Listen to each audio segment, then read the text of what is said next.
그래서 제가 그 이제 열린 북한 방송 대표님께서 소개했지만 북한 당국이 통치 수단으로서의 언론 통제와 표현의 자유, 억압 실태 여기 대해서 제가 아는 것 말씀 올리겠습니다. 그 북한 당국을 놓고 말하면 선전사업에 대해서 그 어느 나라보다도 참 중요하게 생각한다는 거 얘기하지 않을 수 없을 것 같습니다. 그래서 여기 그 기본적인 내용은 다 여기 그 팜플렛에 다 있기 때문에 그건 될수록 적게 얘기를 하고 다른 문제들 좀 일반적으로 알고 있어야 될 문제들을 좀 중심을 두고서 얘기할까 합니다.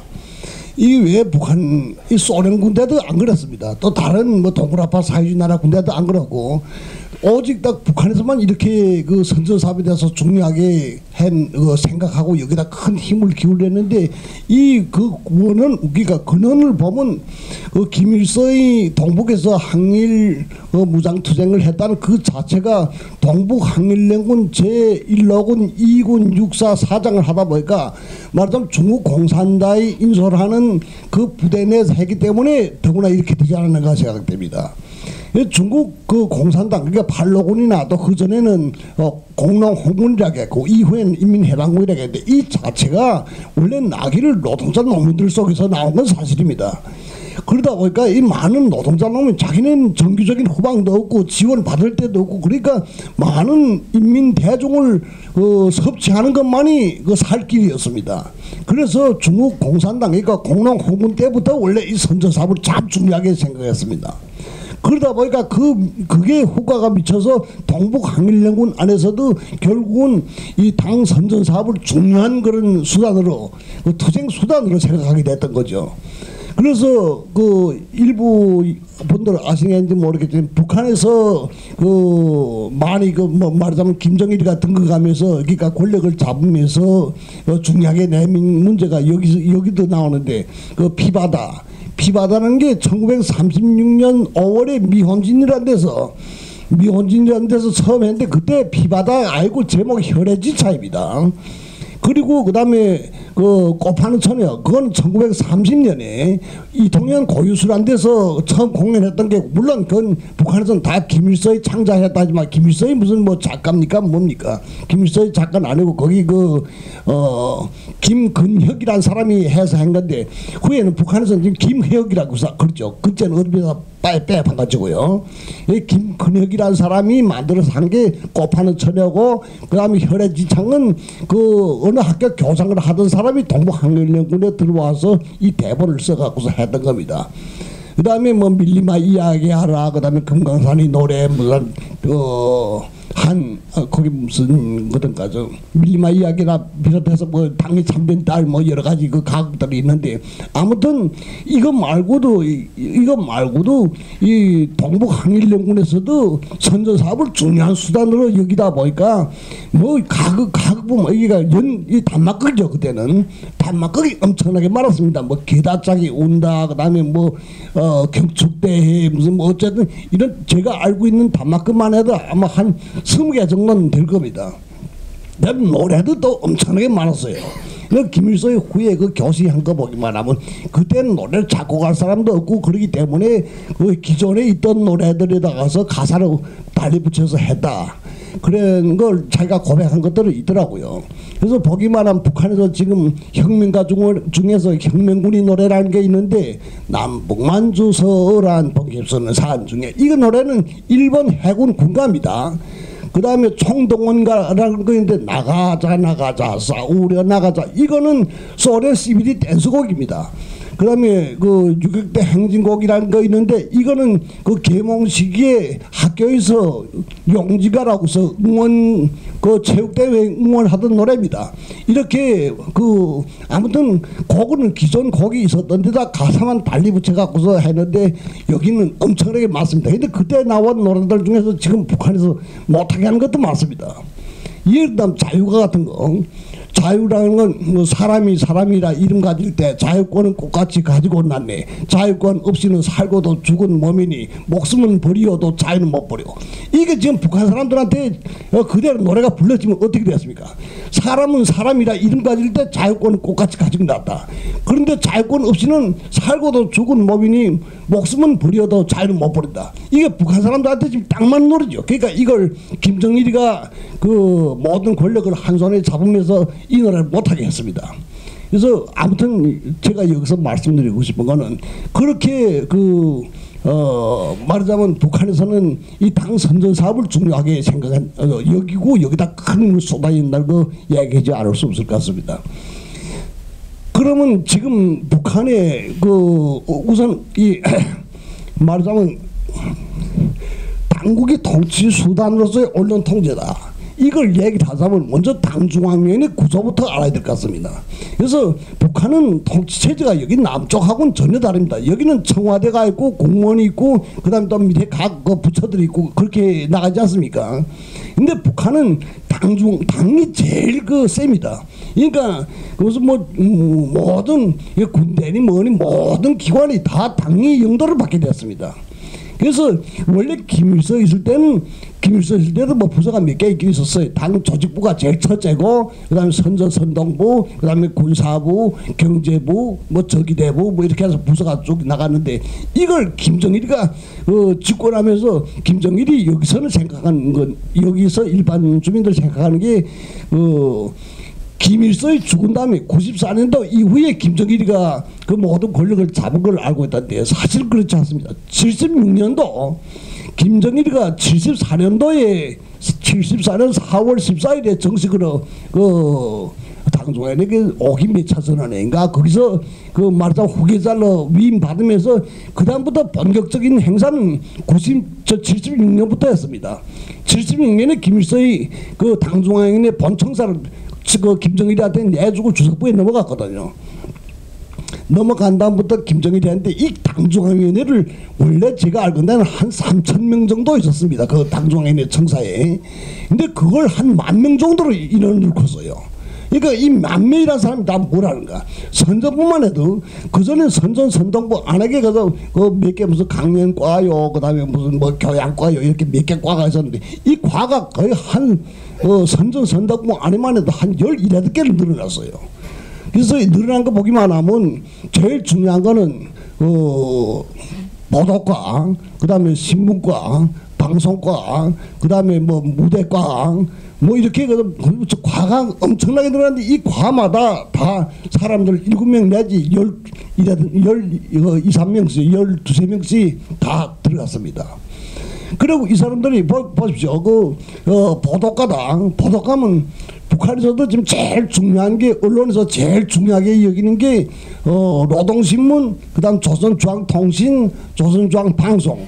방송이라면 여기서는 그 방송이라면 자꾸 라디오 방송만 얘기하는데 이 방송이면 거기 텔레비도 속해 있고 라디오 방송도 있고 다 같이 섞여 있습니다.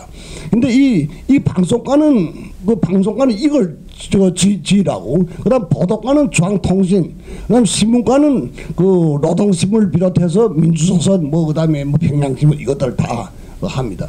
그래서 말하자면 유일 당 김정일이 말한 것은 당 선전 사업에서는 철저히 유일적 지도 체제가 구현돼야 된다. 미안합니다. 참. 그렇게 됐는데 그러다 보니까 지금 말하자면 우선 그러니까 말하자면 당국이 통치수단이다. 통치 맞습니다. 당국이 그러니까 지금 요건 지금 제가 얘기를 하는 건 대체로 김정일이 만들어 놓은 통치수단으로서의 언론 기구로 얘기하는데 이거 지금 김정은이 나이도 어리고냐 이런 데는 전혀 경험이 전무하거든요. 그렇기 때문에 이걸 김정일이 만들어 놓은 이 통치수단 이걸 그대로 인용하기 때문에 여기 대해서 잘 알아야 될 것 같습니다. 그럼 구체적으로 북한 언론이 어떻게 작동하는가 여기 대해서 얘기를 할 것 같으면 제가 다른 데 가서도 이미 여러 번 얘기를 했지만 북한 언론은 제일 먼저 언론에서 남한테 같으리라고 생각하는데 언론에서 가장 중요한 게 계획을 어떻게 세우는가. 계획을 어떻게 세우는가에 따라서 그 언론이 어떤 방향으로 나가는가 하는 문제가 결정되거든요. 계획을 어떻게 세우는가. 그 다음 취재집필을 어떻게 하는가. 그 다음 검열은 어떻게 하는가. 이 세 가지만 보면 북한 언론에 대해서 기본적으로 알 수 있으리라고 생각합니다. 그래서 여기서 계획을 세우는 문제에서는 먼저 김정일이나 지금은 김정은이 하겠죠. 지금은 김정은이가 아직도 좀 아는 게 없으니까 지난 세계는 장성택이가 많이 거칠한 것 같아요. 하는 거 보면 전혀 변하지 않더라고요. 근데 김정일이 죽은 다음에 김정은이 직접 했을 수는 전혀 없고 장성택이 아마 대체로 옆에서 다 보살했으리라고 생각되는데 예를 들어서 요즘 남북관계에서 지금 남북관계 좀 괜찮게 저 김정은이가 오래 신년사에도 남북관계를 풍기려서 힘을 넣겠다 어쩌겠다 그런 말도 했는데 이렇게 한다. 그렇게 하기만 하면 이걸 당선정부에서 이걸 방송이가 신문가 보도가 그다음에 무슨 여러 과에다 다 전달하거든요. 이렇게 이번에 위대한 영도사께서 이렇게 남북 관계를 지금 강화할 때 된 거 이렇게 구체적으로 지적하셨다. 밑에서 사업 계획서를 만들어서 올려보내라. 그렇게 하면 그다음에 이게 우리 중앙방송에도 내려옵니다. 중앙방송 말하면 방송위원이라는 게 방송 편집위원이라는 게 한 12명 정도 있습니다. 이 12명이 그러니까 대남을 담당한 사람도 있고 국제를 담당한 사람도 있고 국내를 담당한 사람도 있고 그렇게 부위원장들이 5명 정도 있고 그다음 텔레비전 담당한 사람도 있고 이렇게 해서 이 사람들 모여서 회의를 하는데 이번에 김정은이 말을 관찰하기 위해서는 어떻게 하는 게 좋겠는가. 이걸 또 밑에다 가서 각 국처에다 내려버립니다. 내려버리면 그 국처에서 그 과업을 받아갖고서 우리는 이번에 남조선과의 관계를 강화하기 위해서 뭘 어떻게 하는 게 좋다고 생각합니다. 자기네 좋다고 생각되는 걸 구체적으로 다 작성을 해서 제의서를 만듭니다. 제의서를 만들어서 편집위원회에다 올려버리거든요. 그 편집위원회에서 그걸 갖고서 구체적으로 요건 타당하다, 요건 타당치 못하다, 요건 좀 더 여차 이런 걸 또 다시 해서 다 종합적인 제의서를 만들어서 올려보내는데 이걸 우리 중앙방송에서는 매주 목요일날 올려보냈습니다. 그 다음에 또 그러니까 다른 부분도 같습니다. 노동신문이다. 노동신문도 자기네 올려보내는 날이 있습니다. 근데 그렇게 올라보내는 그 문건이 엄청나거든요. 이게 우리 중앙방송이나 노동신문만 대상하는 게 아니라 전국의 당 선전부문은 더 많을 것도 경제부문, 군사부문 다 여기서 올라가는데 이걸 김정일이가 다 보고서 사인했겠는가. 참 저희들도 궁금했댔는데 황정일 선생 물어보니까 김정일이 그럼 그것도 안 하고 무슨 거 하겠는가. 그럽니다. 근데 암만 황정일 선생이 그렇게 말씀했다 해도 그게 초보적으로 생각해도 하루에 쌓이는 문건이 적어도 정말 몇백 페이지씩 되겠는데 김정일이 혼자서 그걸 어떻게 다 보겠습니까? 그래서 생각해 본 게 그 후에도 알게 됐지만은 김정일이 비서실이 있습니다. 서기실이 있습니다. 서기실에 인원이 한 7명 있는데 이 사람들 대체로 다 사인하는 것 같더라고요. 제일 중요한 것만 김정일이가 직접 하고. 근데 왜 제가 이렇게 얘기를 하는가 하니까 90년도에 우리 중앙방송에서 석개우리 세범이라는 그런 방송 드라마를 내보냈습니다. 근데 이런 것도 만들면 먼저 김정일한테다 올려보내서 김정일이 사인 받았거든요. 그래서 김정일이 사인을 받아서 방영 다 했습니다. 했는데 그때는 아무 소리 없다가 95년도 되니까 김정일이가 저리 아이들한테 혹은 지금 생각해보면 정은이 그랬는지 또는 누구 그랬는지는 모르겠지만 참 석개우리 세범 재밌게 재밌다. 그러니까 김정일이가 나와서 우리 중앙방송 위원장하고 다 말하다 우리 아이들이 얘기를 하는데 석개우리 세범 중앙방송에서 참 잘 만들었다고 그러더라. 재밌다고 그러더라. 그러니까 그때까지 보지를 않았다는 얘기거든요.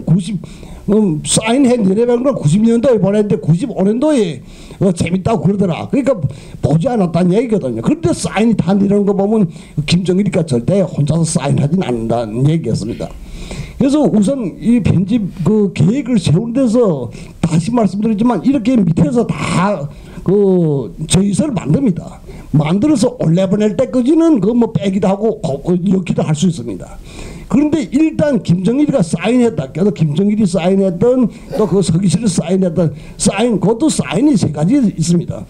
제일 처음엔 친필 사인이 있습니다. 친필 사인하고 친필 그 말씀이라고 해서 거기다 김정일이가 이거 참 선전하는 게 좋겠습니다. 자기 글자 몇 자를 한 그 대에서 쓰는 거였습니다. 이거는 제일 최상의 영광으로 생각합니다. 북한에서. 그 다음에 김정일이 직접 이름을 쓴 거였습니다.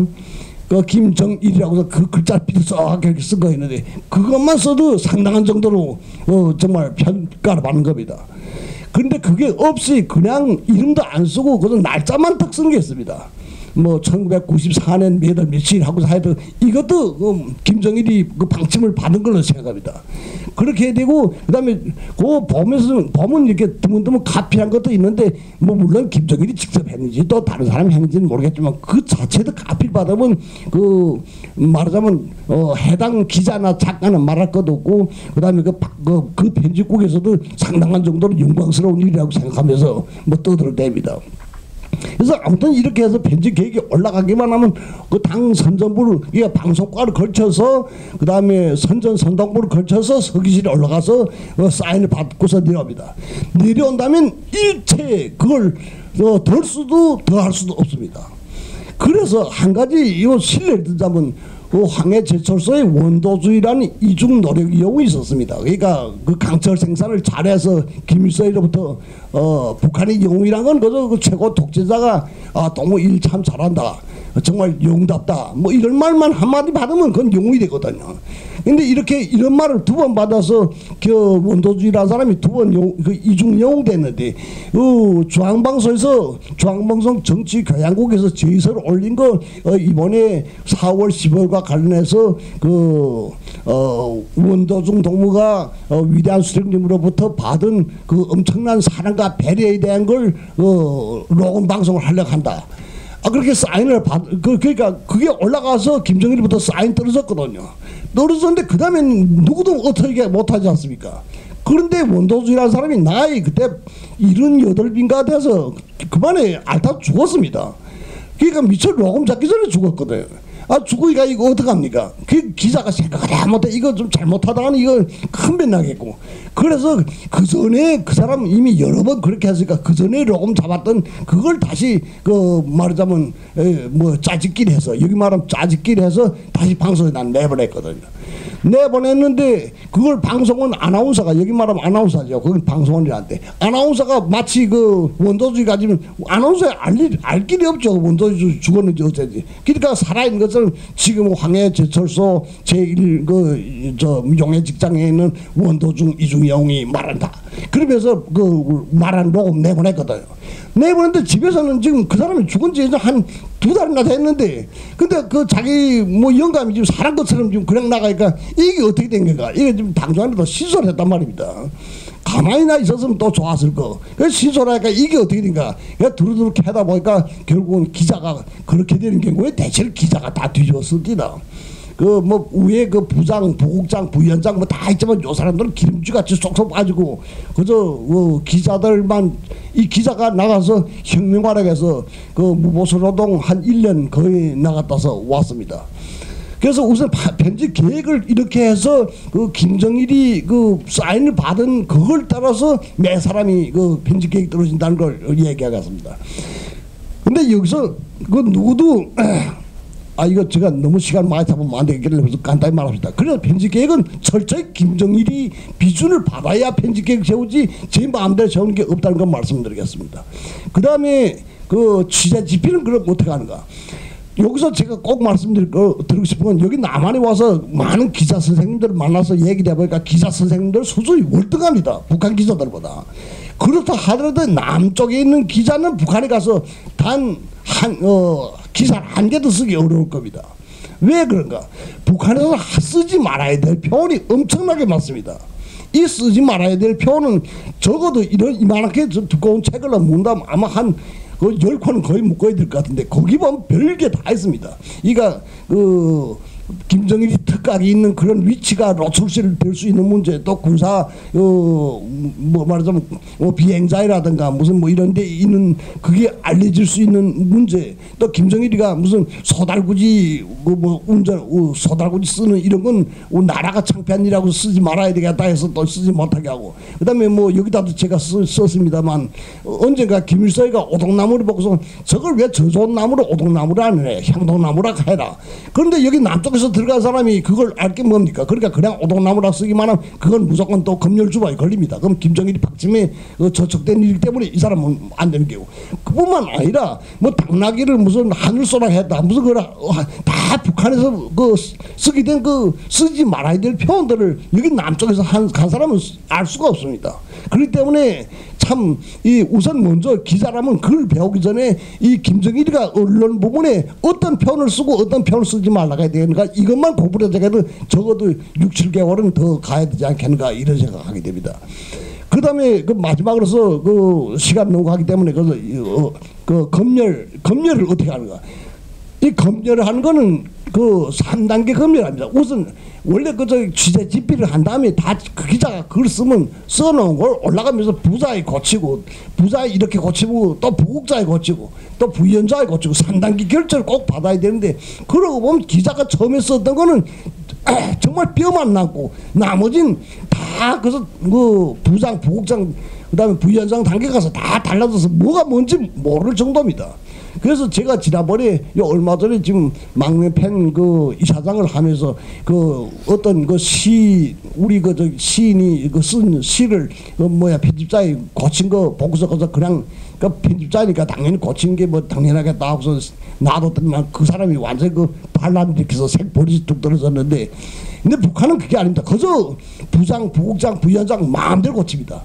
그래서 결국 3단계 결제를 받으면 그 다음에 검열에 들어갈 수 있는데, 검열은 먼저 내부 검열이었습니다. 이거 선검이라고도 하는데, 내부 검열에 들어가서 내부 검열에서 기본 보는 건 이게 이 기사가 김일성의 교시와 맞는가, 김정일이 말씀과 맞는가, 여기 조금이라도 저촉되는 게 없는가, 이걸 기반하고 여기서 뭐 기사의 과학성이라든가 객관성이라든가 무슨 뭐 이런 거는 다 차후 문제입니다.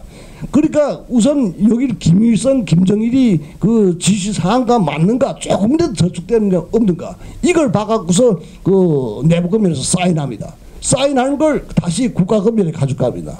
국가검열은 그건 중앙방송 기관이 아니라 국가검열국이라는 게 따로 있어갖고 거기서 상주에 와 있습니다. 그 사람들이 도장 맞지 못하면 일체 방송 못 나갑니다. 또 신문도 갖고, 그래서 거기서까지 받아야 3기가 2단계 검열이 끝났죠. 그 다음에 방송 나가는데 방송에 투입돼서 다 진행이 된 다음에도 이게 그 다음에 다시 한 방송이 된 다음에 한 2달 내지 석 달 다 후열이라는 게 또 있습니다. 후열이라는 건데 이미 방송 나간 원고라 하더라도 또 다시 가서 검열합니다. 그 원고 상태로부터 다 다시 검열하거든. 검열해서도 그때도 또 그렇게 잡힌 게 있어요. 혹시는 그 하나 그 우스운 실례로 북한의 중앙방송에 있었던 얘기를 하나 할 것 같으면, 거기서 누가 썼는데 민주인사 김대중이라고 써야 될 거 잘못 써서 민주인사 박정희라고 썼단 말이에요. 근데 이게 어떻게 그냥 통과돼서 나갔더라고요. 나갔는데 물론 아나운서는 당연히 민주인사라니까 김대중이겠거니 하고서 그냥 김대중이라고 해서 그냥 방송은 무탈이 진행되는데, 이게 후열에 걸렸습니다. 후열에 걸려갖고서 이 사람 그 때문에 완전히 녹촌에 말하자면 추방돼 가서 나가고 말았어요. 그래서 이런 게 사람이 그 눈에 이게 글을 너무 마시다 보니까 자기도 모르게 실수할 때가 많더라고요. 저도 그런 일이 있었더랬는데, 그 북한에서는 김일성이 무슨 원고를 쓰든 간에 꼭 김일성의 교시, 또 김정일이 말씀을 딱 쓰고, 그다음 거기다 빨간 줄 딱 치고 위에다가서는 위대한 수령 김일성 동지께서는 다음과 같이 교시하셨습니다. 또 교시가 다 끝난 다음에 위대한 수령 김일성 동지께서는 이상과 같이 교시하셨습니다. 이걸 딱 씁니다. 쓰는데 이걸 하고서는 또 옆에 사람하고 두 사람하고 대소리해서 자자 구고 한 자리에 틀리면 안 되거든요. 근데 저도 그렇게 쓰다 정말 명심을 하더라고요. 근데 원고를 하도 많이 쓰다 보니까 위대한 수령 김일성 동지께서 하는데 김일 하고서 석자를 그만에 어떻게 빼놨습니다. 그러니까 위대한 수령 김일 동지께서는 다음과 같이 교시했다 뭐 이렇게 되지 않습니까? 이게 또 줄줄이 그냥 한번 기자가 놓치면 부장 뭐 3단계 결제 뭐 이런데 다 통과해서 국가검열에 가서 또 그랬습니다.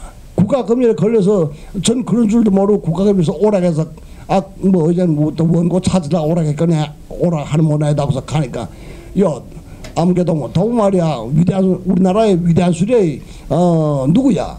누군가 위대한 수령 김일성 동지 아닌가? 동물인데 뭐야 김일동 그 김일이라는 사람도 북한에 있었습니다. 그래갖고 그것 때문에 6개월 동안 그 돼지 목장에 나가서 6개월 동안 무보수 노동을 했는데 근데 그 말가 좀 어쨌든 나가 보니까 말이 혁명하지 나가니까 술을 실컷 먹겠고 또 돼지고기도 실컷 먹고 그렇게 나쁘진 않습니다. 그래서 6달 동안 있었다는 얘기를 하게 되고 그래서 이렇게 검열까지 하게 된다는 거 얘기할 수 있습니다. 그래서 총체적으로 볼 때 북한에서 김일성, 김정일이 김정은이 지금은 김정은이겠죠. 김정은이 그 지시사항과 어긋나는 건 단 한 토막이도 나갈 수 없다는 걸 얘기하게 됩니다. 그래서 그러면서 북한 이 인권 문제 지난번에 그 저 유엔 인권조사위원회에서도 저희들한테 와서 저도 가서 얘기를 했는데 북한의 언론이란 거는 말 그대로 최고 독재자의 언론이지 인민 대중을 위한 언론이 아니라는 걸 여기 여러분들께서 철저히 감지했으면 좋겠습니다. 이상입니다.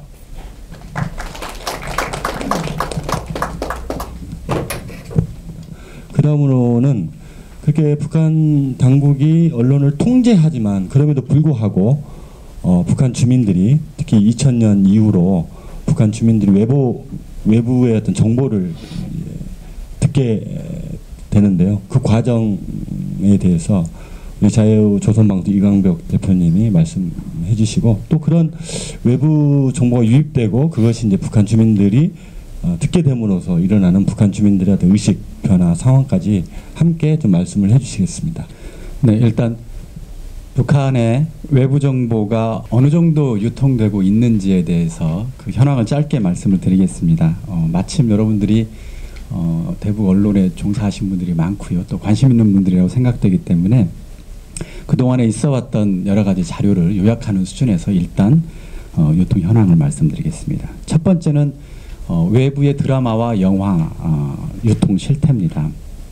엄밀히 말하면 언론이라고 볼 수는 물론 없습니다. 그러나 넓은 의미의 정보라고 포함되기 때문에 이것도 말씀을 드리겠습니다.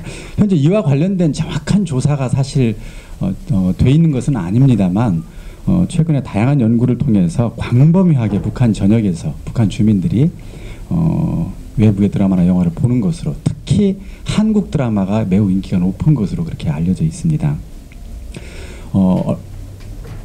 재작년에 청진에서 살다가 오신 분의 증언에 따르면 청진 자기가 인민반이 한 46가구 됐다고 합니다. 그 인민반 가운데 그 46가구 가운데 혹시 남조선 영화나 드라마를 보지 않는 가구가 몇 가구나 됩니까? 제가 한번 물어봤어요. 그랬더니 단 한 가구도 없었다 이렇게 말씀을 하셨습니다.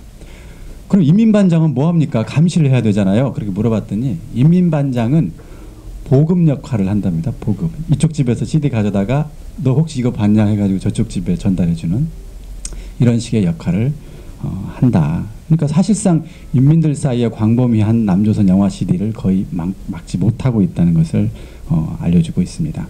물론 중앙당에서는 대책을 세운다고 합니다. 북한 표현으로 상무라고 그러죠. 109 상무 뭐 이런 식으로 해서 그걸 검열하기 위해서 단속반을 가동하고 있지만 현실적으로 검열을 해도 계속해서 북한 주민들은 본다는 겁니다.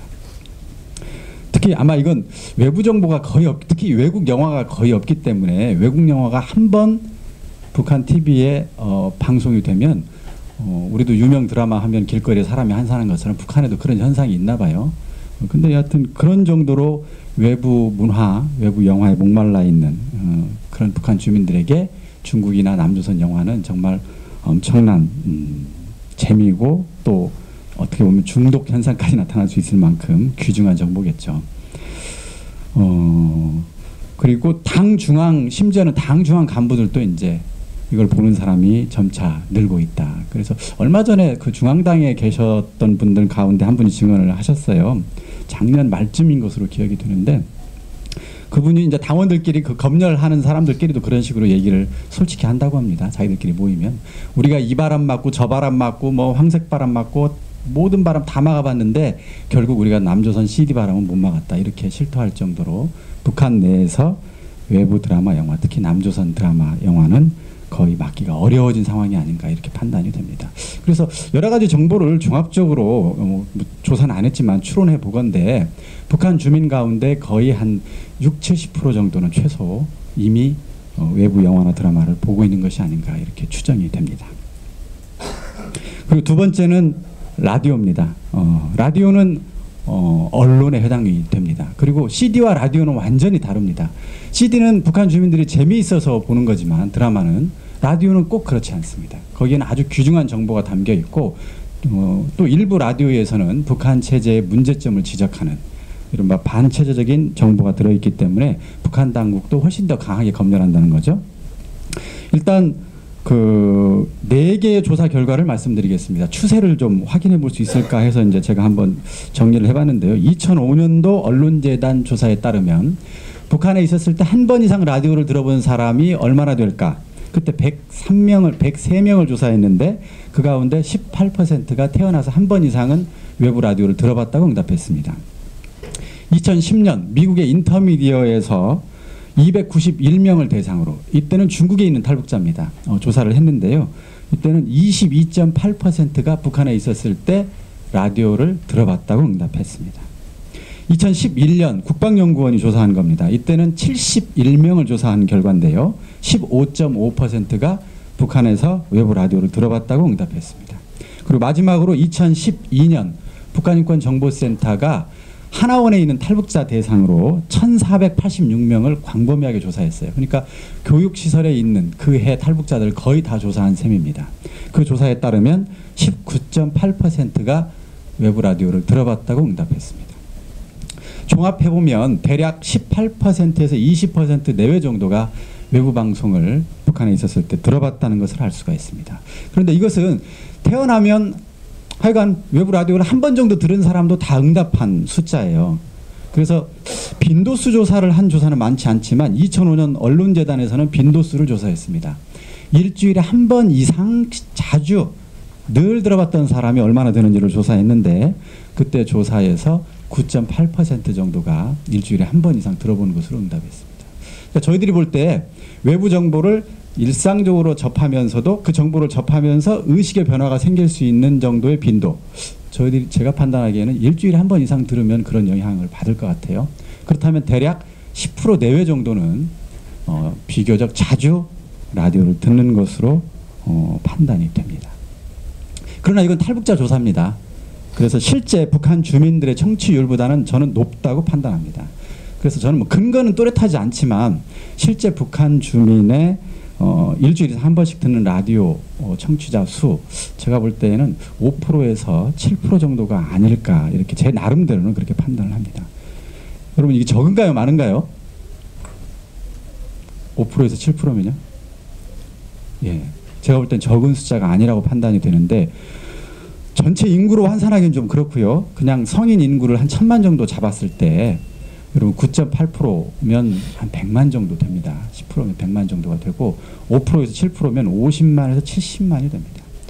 우리가 철저하게 정보가 통제된 사회라고 믿고 있는 북한 사회에서 50에서 70만 정도가 적어도 많게는 100만 정도가 외부 라디오를 듣고 있다는 것은 저는 결코 적은 숫자가 아니라고 생각합니다.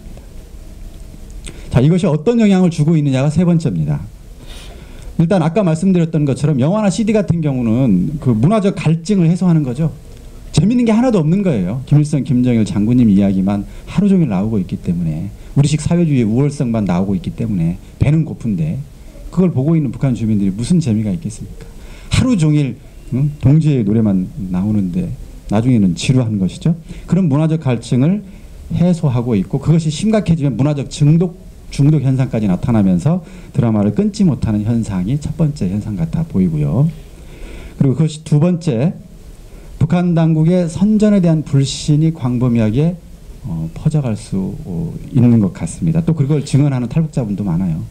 남조선이 미제의 식민지고 모두가 굶주리고 가난하다고 알고 있었는데 드라마에서 나타나는 현실은 정반대라는 겁니다. 이런 것들로 알게 모르게 북한 주민의 의식의 저 밑바닥부터 변화가 일어나고 있다는 것, 이 매우 중대한 영향이라고 생각을 합니다. 그리고 세 번째, 뭐 그것과 같은 것이겠습니다만 그것으로부터 북한 주민의 선전이 기만이구나 거짓이구나 이것을 조금씩 알게 되면서부터 외부 세계에 대한 동경, 특히 한국 사회 문화에 대한 자기도 모르게 그 문화를 흡수하고 있는 현상이 나타나는 거 봅니다. 예를 들면 말, 한국 옷차림, 헤어스타일 이런 것들을 따라하는 현상이 광범위하게 벌어지고 있다고 합니다. 이건 뭐 제가 볼 때는 어떻게 보면 문화적 동질성을 회복하는 통일 과정에 이미 외부 정보가 영향을 주고 있는 게 아닌가 이렇게 판단이 됩니다. 자, 이렇게 언론 유통에 대한 현황에 대해서 짧게 살펴봤고요. 결론적으로 북한 사회 아무리 철저한 통제 사회라 하더라도 이미 외부 정보로부터 구멍이 뚫렸다. 그리고 북한 당국은 점점 이것에 대한 대책을 세우고는 있지만 실효가 거의 없이 무방비 상태로 지금 외부 정보의 속수무책으로 당하고 있는 게 아닌가 이런 생각이 듭니다. 자, 이제 두 번째, 그럼 대북방송은 이런 조건에서 어떤 역할을 할 수 있는가, 또 어떤 역할을 해야 되는가 하는 문제입니다. 저는 세 가지 역할이 있다고 생각합니다. 첫 번째입니다. 오늘 마침 주제가 북한인권법이라고 하는 주제와 맞물려 있기 때문에 북한 인권 문제와 관련돼서 대북방송이 할 수 있는 게 있다고 생각합니다. 어떤 거냐? 북한 주민이 억압되고 침해되는 권리가 매우 많은데요. 그 중에 하나, 알 권리입니다. 알 권리. 이게 영어로는 저는 영어를 잘 못합니다만 right to know라고 그래서 알 권리라는 권리가 세계 인권선언 제19조에 명시가 돼 있고 국제인권규약 제19조에도 모든 정보와 사상을 구하고 받을 수 있는 권리, 이것이 알 권리인데 이것을 국제인권규약에서도 명시하고 있습니다. 북한 주민은 바로 이 권리를 침해당하고 있습니다. 여러분, 우리 사회는 이 권리가 비교적 잘 보장되어 있다고 저는 생각하는데요. 만약 여러분들에게 국가에서 지금부터 모든 인터넷 사용을 금지한다. 그다음 외국과의 통화는 전면 금지한다. 모든 신문과 방송 보는 것을 금지한다. 그리고 정부에서 정한 딱 한 개의 채널만 보자. 이런 식으로 아마 이 알 권리를 침해한다면 아마 저희들은 견디기 힘들 겁니다. 그러니까 사실 우리는 알 권리가 침해되지 않은 사회에 살고 있기 때문에 그것이 소중함을 모르지만 그것이 침해된 사회에서 살고 있는 사람들에게 알 권리는 대단히 중대한 권리다 이렇게 생각을 하는데요. 지금 대북방송은 이미 지금부터 북한 주민의 알 권리를 충족시켜 줄 수 있는 매우 효과적인 수단이라는 겁니다. 그래서 제가 좀 유감스럽게 생각하는 게 있어요. 북한 인권법에 보면 북한 인권 기록 보존소를 명시하고 있고 기타 여러 가지 조항들이 많이 있습니다만 북한 주민의 알 권리를 강조한 북한 인권 법안은 좀 적은 것 같아요. 지금까지 나온 여러 가지 법안들이 있습니다만 그 중에 하나 정도에서만 잠깐 언급되어 있고 이것이 중요함을 언급하지 않은 점은 매우 아쉽습니다. 그리고 두 번째입니다. 북한 인권 문제의 본질적 원인이 있다고 저는 생각합니다. 그것은 북한 독재 체제, 매우 극단적인 독재 체제와 독재 정권에서 비롯된 문제죠. 그래서 근본적으로 해결하려면 외부 사회에서 조금씩 지원한다고 해서 해결될 문제가 아니고 북한의 독재 체제와 3대 세습 독재 정권이 바뀌지 않는다면 근본적 해결은 어려울 거라는 겁니다. 그렇다면 결국 답은 명확합니다. 북한 인권 문제가 본질적으로 해결되려면 북한의 민주화가 실현되지 않으면 안 된다는 겁니다. 자, 그런데 이 대북 방송은 북한 민주화 실현에도 매우 중요한 역할을 할 수 있다고 저는 생각을 합니다. 왜냐? 몇 년 전에 그랬어요. 그 아랍에서 그 민주화 바람, 막 중동 혁명이 일어날 때 왜 북한에서는 민주화 혁명이 일어나지 않습니까? 많은 사람들이 묻고 그거 가지고 토론했습니다. 그때 학자들이 그런 결론 낸 걸 제가 들었어요. 북한에는 시민이 없기 때문이다. 인권이 뭔지도 들어본 적이 없는 사람들, 자유가 얼마나 소중한지, 민주주의가 뭔지를 잘 모르기 때문에 그 사람들이 민주주의 혁명을 일으키기 어려운 게 아니냐 이런 결론을 내린 바가 있습니다. 그러나 저는 그 말이 반은 맞다고 생각합니다. 그러나 그것을 또 다른 그 이면에 뭐가 있느냐, 외부 정보를 접하고 있는 사람들이 있다는 겁니다. 그 수는 적다 하더라도 이 사람이 미디어를 듣는, 외부의 미디어를 듣는 이 사람들은 자유에 대해서, 인권에 대해서, 개혁개방과 민주주의에 대해서 듣고 있다는 겁니다. 저는 그렇다면 이 사람들은 북한 사회의 독특한 사회에서 민주화 운동을 활발하게 벌일 수는 없지만 워낙 강력한 탄압 때문에, 그러나 민주화와 인권의식을 초보적이지만 맹아적이지만 갖고 있는 일종의 잠재적 시민이라고 저는 생각합니다.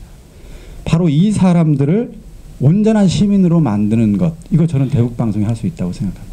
그래서 이제 대북방송의 프로그램 내용도 과거에는 북한 정권에 대한 비난, 비판, 북한 체제의 문제점을 지적하는 쪽에 주안점을 뒀다면 이제 대북방송도 그 내용을 조금 더 한 단계 질적으로 좀 발전시켜야 되는 게 아닌가. 북한 주민을 민주시민으로 만드는 시민교육 방송을 시작할 때가 됐다고 저는 생각합니다. 아까 그랬잖아요. 50에서 100만 정도는 외부 방송을 듣고 있다고 했습니다. 저는 그렇다면 그 사람을 단순히 외부 방송을 호기심으로 듣는 사람 수준이 아니라 북한 사회를 민주화하는 주역이 될 수 있는, 주인이 될 수 있는 민주시민으로 육성하는 교육을 대북방송이 앞장서서 실시해야 된다고 생각합니다. 그래서 뭐 저희 이제 자유조선 방송 같은 경우는 북한 시민 100만 명 만들기 육성 프로젝트다, 이런 막 그 이름 구호를 내걸고 그 대북 방송의 프로그램 내용을 지금 개편하고 있고요. 그리고 이것에 동참할 많은 사람들을 지금 찾고 있습니다. 자, 그리고 세 번째 역할이 있다고 생각합니다. 김정은 시대가 들어섰습니다. 지난 2년간 핵실험을 했고 장성택을 처형했고, 그리고 정전협정 백지화 선언을 하더니 개성공단을 일방적으로 중단하더니 다시 또 개성공단을 하겠다고 나서고 있고, 이산가족 상봉 하자고 또 나서고 있고, 도대체 종을 잡을 수가 없습니다. 여러 가지를 종합해 본다면 북한 사회처럼 총체적으로 위기에 직면한 그 사회를 회생시킬 수 있는 능력은 없어 보인다는 겁니다. 그래서 북한 체제의 미래는 대단히 어두워졌습니다. 그 말은 곧 뭘 의미하느냐? 제가 볼 때에는 북한식 사회주의의 실패와 그 사회를 다시 되살릴 수 있는 능력을 가진 지도자가 아니라면 통일시대가 눈앞에 왔다는 걸 의미하는 거죠. 마침 국제사회와 특히 우리 정부 박근혜 대통령이 통일은 대박이다라고 말씀을 하셨습니다만은 그런 통일시대가 오고 있다는 것을 반영한 현상이라고 저는 봅니다. 자, 근데 중요한 건 바로 여기에 있습니다. 통일시대 기반 구축을 하자고 정부가 주장하고 있지만 저는 남한 사람들만 나서가지고 통일시대 준비한다고 해서 통일이 과연 제대로 준비될 것이냐, 저는 그럴 수 없다고 생각합니다. 통일의 동반자인 북한 주민이 함께 준비하지 않는 통일, 저는 그건 어렵다고 생각합니다. 북한 주민과 함께 통일을 준비하는 것이 대단히 중요하다. 그래서 통일시대 기반 구축은 남한뿐만 아니라 북한에서도 같이 동시에 이루어져야 되는 것이죠. 그럼 지금 북한 내에서 통일시대 기반 구축, 북한 주민이 함께 통일을 준비하는 것, 저는 그걸 가능하게 하는 수단이 뭐냐? 대북 방송이라고 생각합니다. 대북 방송을 통해서 통일시대가 오고 있음을 알리고 북한 주민과 함께 통일시대를 같이 준비하자고 서로 소통하고 토론하고 대화할 수 있다면 저는 북한 주민, 우리 7천만, 8천만 우리 민족이 같이 준비하는 통일도 가능할 수 있다. 저는 대북 방송은 그만큼 대단히 중요하다고 생각을 합니다. 자, 이것이 대북 방송의 세 가지 역할이라고 생각하는데요. 중요한 건 현재 우리의 실상을 보면 그 세 가지 역할을 다 해내기에 너무 부족한 게 많다는 겁니다. 그래서 저는 이것을 제대로 해내기 위한 과제를 마지막으로 결론 삼아 말씀드리겠습니다. 저는 두 가지 과제가 있다고 생각합니다. 첫 번째, KBS 한민족 방송, 지금은 두루뭉술하게 재외 동포 방송을 표방하고 있습니다. 중국, 러시아, 북한 물론 포함하지만 동아시아에 있는 사람들에게 동포 방송을 하고 있어요. 저는 그러나 연변에 있는 중국 사람들이 KBS 한민족 방송 듣는 사람은 대단히 소수라는 겁니다. 왜냐? KBS, SBS, MBC 텔레비전을 그냥 볼 수 있으니까요. 통제된 사회가 아니잖아요. 그러니까 KBS 한민족 방송이 동포 방송으로서의 효용이 대단히 떨어진다는 거예요. 그러나 외부 정보를 접할 수 없는 북한 주민에게는 KBS 한민족 방송이 대단히 중요한 방송이고 매체예요. 저는 왜 그것을 그냥 놔두냐는 겁니다. 저는 KBS 한민족 방송의 컨셉을 바꿔야 된다. 방송의 성격과 목적을 바꿔야 된다. KBS 통일방송으로 그 성격을 변경하고 북한 주민을 대상으로 통일시대를 준비하는 방송으로 역할을 완전히 바꾸는 것이 어떤가, 그렇게 생각을 합니다. 그리고 두 번째입니다. 민간 대북방송이 있습니다. 국내에 서너 개의 민간 대북방송이 있습니다만 이것이 북한의 민주화와 통일시대를 준비하는 데 매우 중대한 역할을 할 수 있다고 생각을 합니다. 그러나 지금 현재는 갈 길이 너무 멀다는 것이죠. 미국의 NED와 국무부의 지원으로 하루에 2~3시간씩 각 방송사들이 방송하고 있습니다. 주파수도 한두 개, 출력도 매우 낮은 데다가 중앙아시아에서 전파를 쏘고 있어요. 이런 식으로는 북한 주민들의 의식을 바꾸고 북한을 민주화하고 통일을 준비하는데 너무나 한계가 많습니다. 그래서 이것을 한 단계 뛰어넘으려면 제 생각에는 국내에서 반드시 AM 주파수로 확보해서 북한에 송출해야 되고 최소한 TV 채널 하나, 라디오 채널 하나를 가능하다면 24시간 방송하는 그런 민간 대북 방송으로 발전해야 된다고 생각합니다. 여기에는 물론 정부의 지원이 필요하겠죠. 그러나 저는 정부의 지원은 어차피 주파수와 TV 채널은 정부 재산이니까 정부의 지원을 받을 필요가 있다고 봅니다만 나머지는 정부의 지원을 기대할 필요가 꼭 있을까 하는 생각입니다. 뭐 제 개인적 생각입니다만 저는 민간 대북 방송이 자율적으로 시민과 국민의 힘을 모아서 통일 대북 방송, 민간 대북 방송을 실시하는 그런 것이 꼭 필요한 게 아닌가. 그리고 또 그런 일을 해보고 싶습니다. 예, 제 발제는 여기서 마치겠습니다. 감사합니다. 다음은 마지막 발표인데요. 이재원 변호사님께서 북한 인권법이 그 표현의 자유 등 북한 인권 개선에 어떤 미치는 영향, 그리고 이제 통일 한국식이 북한 주민의 의식 성장에 미치는 영향이라는 주제를 가지고 마지막 발표해 주시겠습니다. 예, 이재원 변호사입니다. 이 이야기를 하려면은 북한 인권법이란 게 어떤 내용을 갖고 있는지 먼저 아셔야 할 것 같아서 맨 앞에 현재 발의된 북한 인권법의 주요 내용을 표로 정리를 해봤습니다. 새누리당의 북한인권법은 북한인권기록보존소, 그 다음에 북한인권재단, 민간단체 지원 규정, 홍보, 교육에 관한 규정, 그 다음에 인도적 지원을 하고 모니터링을 해야 된다 하는 규정들을 다 갖추고 있습니다. 그 중에 좀 특기할 만한 것은 조명철 의원의 안에는 인도적 지원 규정 자체가 없습니다. 인도적 지원을 할 필요가 없다.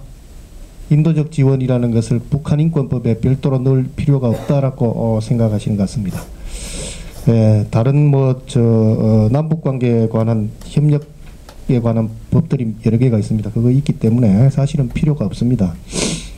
그 다음에 또 한 가지 특기할 점은 이인재 의원의 그 북한인권법안에는 북한에 관한 그 정보 접근권에 관한 규정이 이광백 대표님께서 잠깐 말씀하셨습니다만 간단한 규정 하나가 들어 있습니다.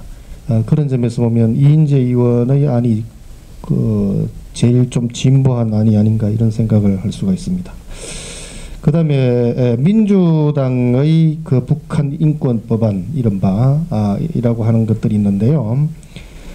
보시다시피 북한 인권 기록 보존소도 없고, 그 다음에 인권재단도 없고, 민간단체 지원 규정도 없고, 대국민 교육 홍보 지원 규정도 없고, 모니터링에 관한 규정이 전혀 없습니다.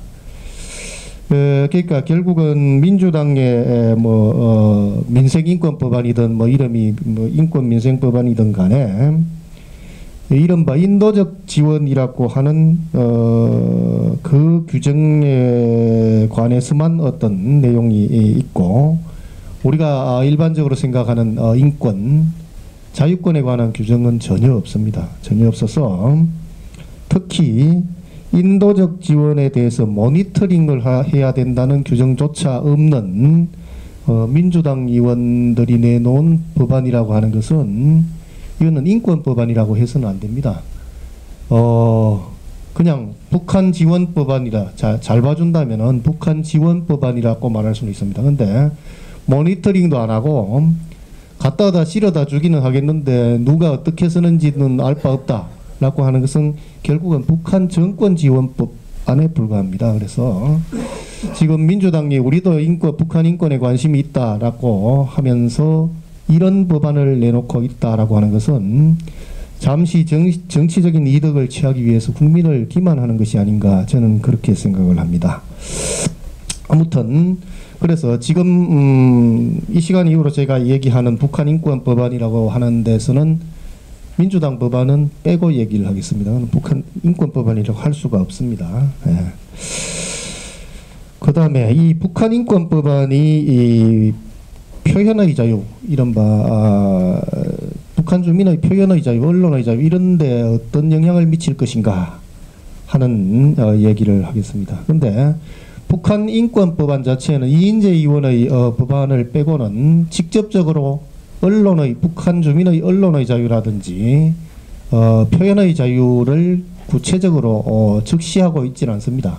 그런데 그럼에도 불구하고 그 규정들의 내용을 보면은 북한 주민의 자유권을 신장하기 위한 여러 가지 제도와 조치들을 규정하고 있어서 결국 북한 주민의 자유권 또 그 핵심이라고 할 수 있는 표현의 자유에 상당히 기여를 할 수 있지 않겠나 하는 그런 추론을 가능하게 합니다. 그리고 이 우리가 만드는 북한 인권 법안이라고 하는 것은 일정한 한계가 있습니다. 무슨 얘기냐면은 북한 지역은 우리 법 자체가 집행될 수가 없는 지역이죠. 그래서 북한 인권 법안이라고 하는 것도 우리 대한민국 국민들의 북한 인권 운동 역량을 성장시키고 간접적으로 북한 내부에서 인권 정진 운동이나 개선 운동이 발생할 수 있도록 간접적인 지원을 하는 법안이다. 이렇게 성격 규정을 할 수가 있거든요. 그러나 그럼에도 불구하고 북한 인권법은 북한 동포들의 인권 개선에 상당한 기여를 할 것이다. 라는 점을 결론적으로 먼저 말씀을 드릴 수가 있습니다. 그 중에서도 특히 표현의 자유의 중요성에 대해서 강조하지 않을 수가 없는데요. 표현의 자유가 뭐냐라고 하는 것은 뭐 쉽게 얘기하면 말할 권리입니다. 표현의 자유 또는 언론의 자유라고 하는 것은 누구의 간섭도 없이 자신의 감정과 사상과 의사를 다른 사람에게 말하고 발표하고 토론할 수 있는 또 정보를 전달할 수 있는 그런 자유를 얘기를 합니다. 그런데 흔히 인간은 사회적인 동물이라 그러죠. 그런데 이 사회라고 하는 것은 그 구성원들 사이에 자유로운 의사소통이 없이는 제대로 구성될 수가 없습니다. 그래서 말할 권리, 표현의 자유가 배제된 사회라고 하는 것은 그 사회에서 살아가는 사람은 인간의 형상을 하고 있다고 하더라도 그거는 인간이 아닙니다. 동물적인 상태죠.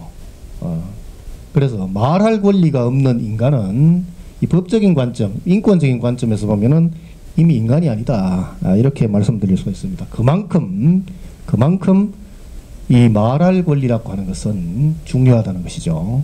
그 맨 처음 발표를 하신 우리 장혜성 선생님도 그런 말씀하셨죠. 말할 권리가 있어야 된다.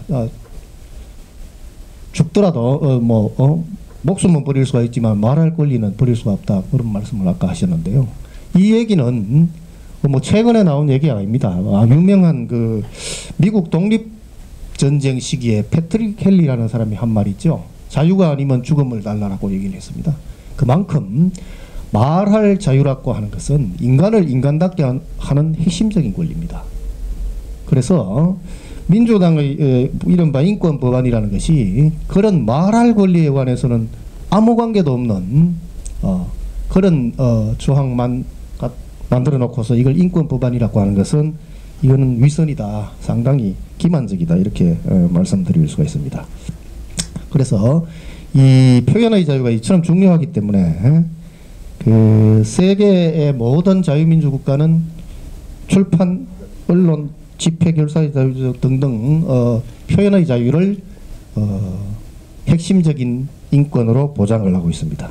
물론 이런 나라에서는 식량권 등등 뭐 환경권 이 사회권적 기본권도 보장하고 있기는 있습니다만은 언론의 자유가 보장되어 있지 않는 사회에서는 다른 어떤 인권도 보장될 수가 없습니다.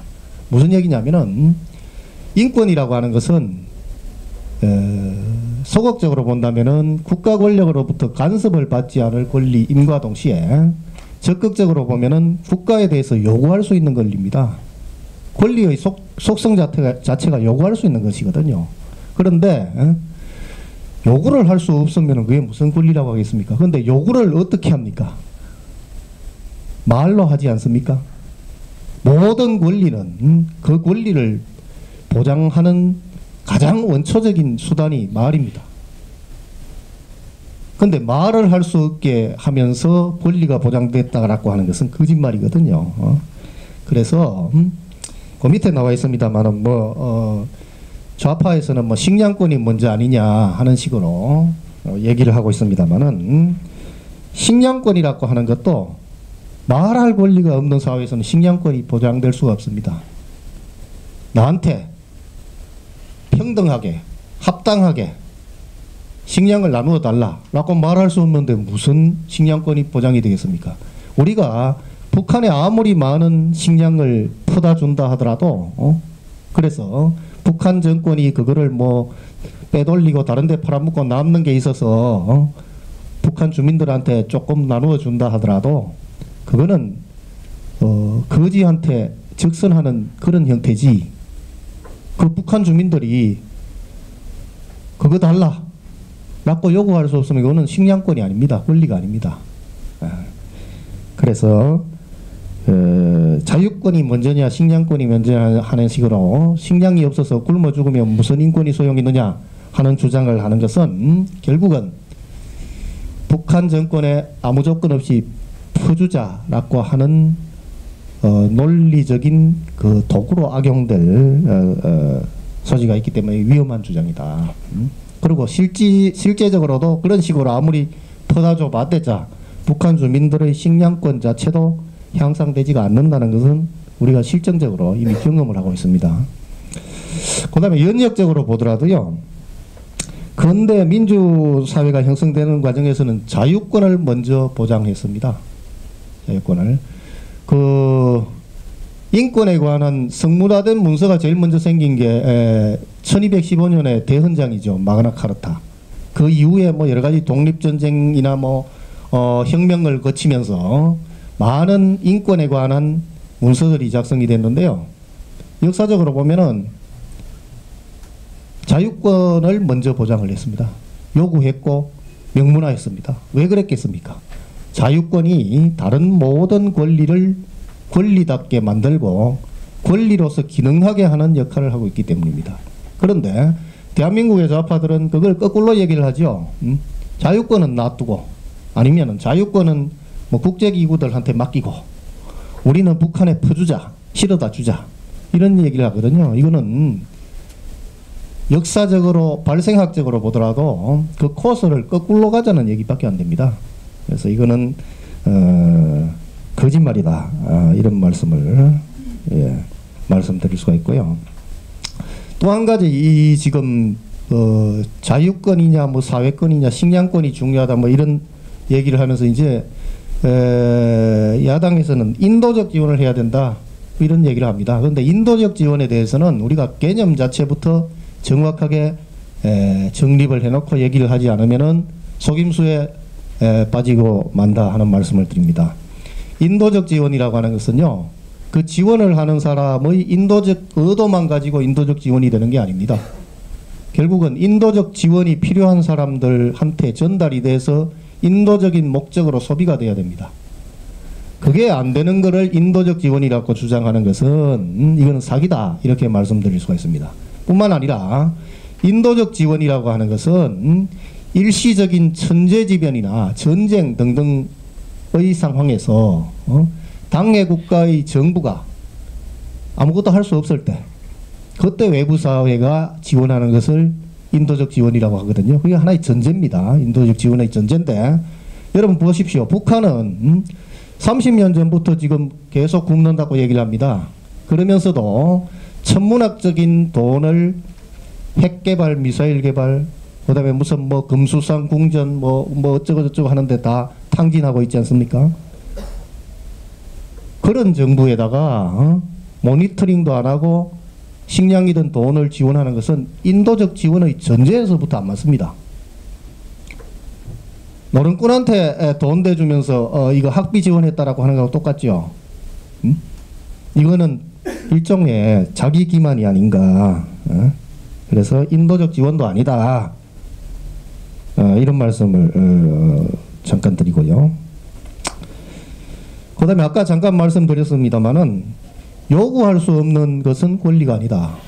요구할 수 없는 것은 권리가 아니다. 아마 뭐 여기 계신 분들 중에 아마 법률 공부하신, 법학 공부하신 분도 있을 수가 있고 법과대학 다니는 분도 있을 수가 있습니다. 그런데 우리가 이른바 얘기하는 자유권은 원래 소극적 방어적 권리라고 합니다. 간섭받지 않겠다는 권리예요. 언론의 자유도 마찬가지입니다.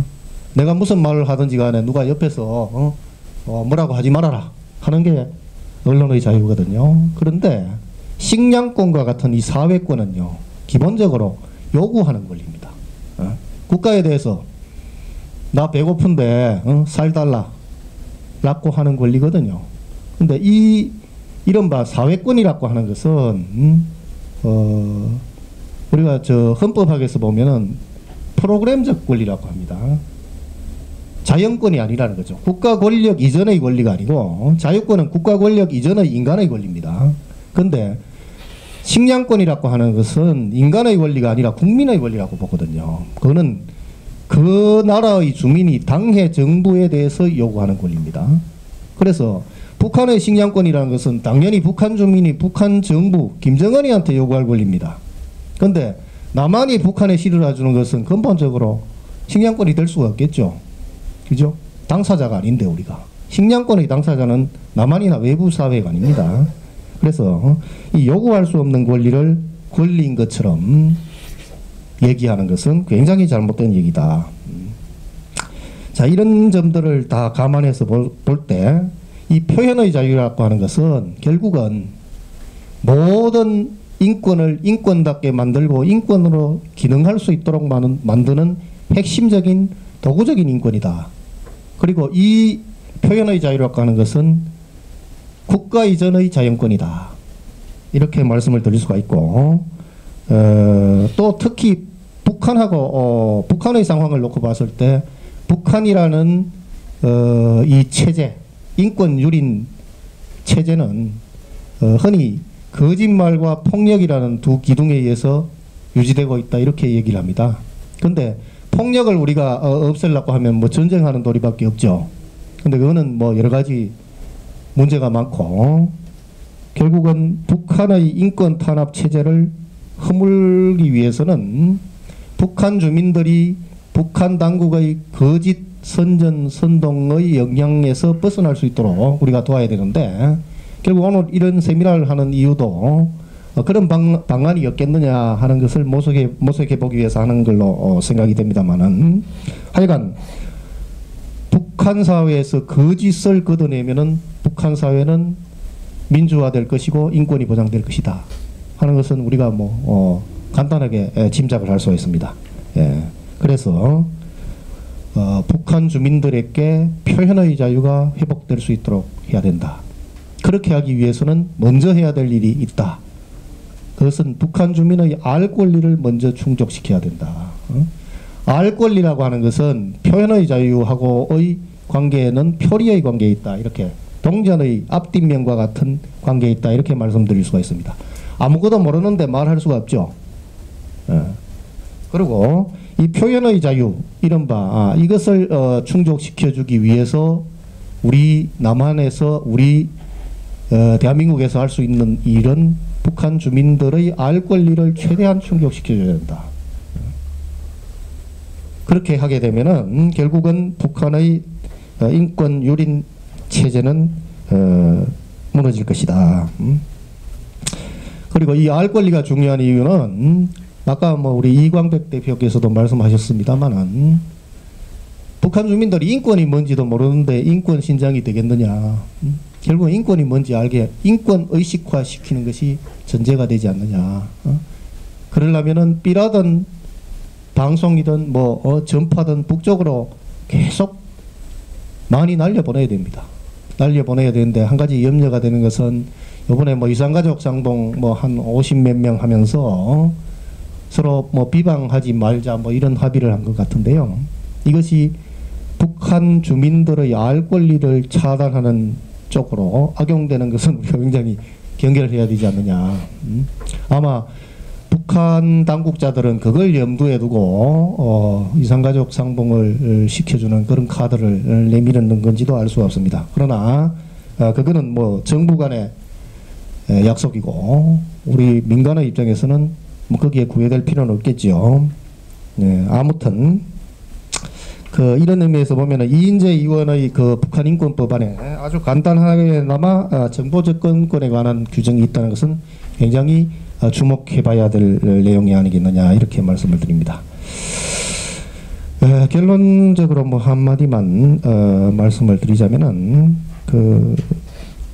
이 새누리당의 북한 인권법안에도 아까 말씀드렸다시피 무슨 구체적인 권리 자체를 적시하고 있지 않습니다.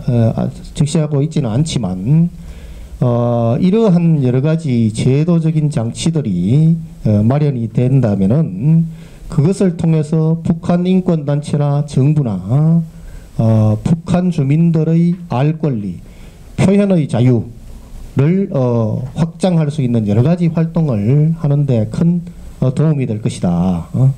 그렇게 된다면은 이 알 권리, 표현의 자유가 하나의 북한 주민들의 인권을 확보할 수 있는 교두보 역할을 하게 되거나 또는 인권을 보장할 수 있는 하나의 돌파구로 역할을 하게 될 것이다. 그래서 이런 북한 인권법이 통과가 돼서 이 인권법을 통해서 북한 주민들이 인권 활동을 표현의 자유, 알 권리를 통해서 크게 신장시킬 수 있지 않겠는가 하는 기대를 하게 되고 이를 통해서 또 인권 압제 장치를 무력화시키는 데 큰 기여를 하게 될 것이다. 그래서 이 북한 인권법은 상당히 의미가 크다라는 말씀을 드릴 수가 있습니다. 어디 뭐 토론회나 세미나에 가면은 민주당 쪽 사람 의원들이 뭐 이런 얘기를 합니다.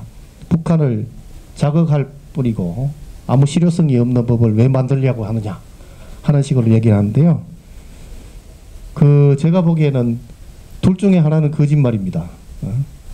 아무 실효성이 없는 법이라면은 북한을 왜 자극합니까? 있으나마나한 법이라는 거죠, 그죠? 실효성이 없는 법이라는 것은.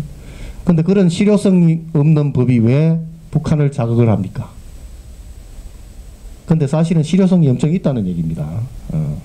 실효성이 엄청 있기 때문에 북한 김일성이 김정일이가 싫어한다. 남북관계 나빠진다. 뭐 이런 얘기를 하는데 뭐 또 이런 얘기도 있습니다. 과거에 북한 인권법이 빨리 제정되지 않고 있는 원인을 뭐라고 보십니까? 뭐 이런 얘기를 질문이 있길래 제가 그런 답변을 했습니다.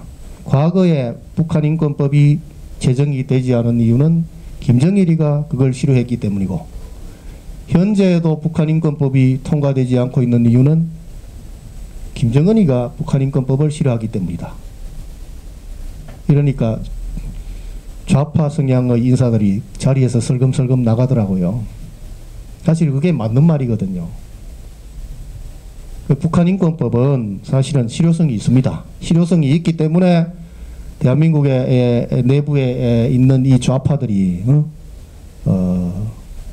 목숨 걸고 지금 반대하고 있는 것이 아닙니까? 그런데 이 투쟁에서 우리가 그런 세력을 제압하고 승리해야 됩니다. 그래서 오늘 이 자리에 모신 부분은 여러분들께서도 같이 그 대열에 적극 동참해 주시기를 부탁을 드리면서 제 발표를 마치겠습니다. 감사합니다.